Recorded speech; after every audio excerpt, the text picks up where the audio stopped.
নিজের মায়ের সাথে 36 বার জিনা করলে যে পরিমাণ গুনাহ হবে, এক বিন্দু সুদ খেলে সেই পরিমাণ তার আমল মতে গুনাহ আল্লাহ রাব্বুল আলামিন লিখে দিবেন। নাউজুবিল্লাহ। আবার বলেন নাউজুবিল্লাহ। কতবার জিনা? কার মায়ের সাথে?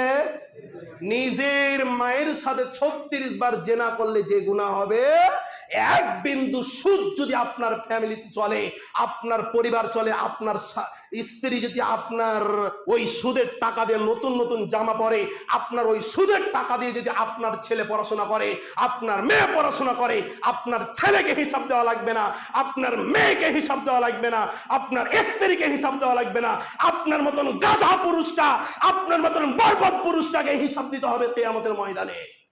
জাররা পরিমাণ আপনাকে আল্লাহ ছাড় দিবে না। এই জন্য বলি, মালাকুল মাউত এখনো আসে নাই, মালাকুল মাউত এখনো আপনার আমার কাছে উপস্থিত হয়নি।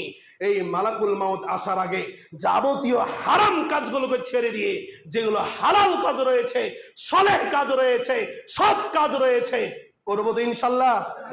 আবার বলেন ইনশাল্লাহ। জান্নাত যাওয়ার কোনো ক্ষমতা নাই হালাল কাজ ছাড়া।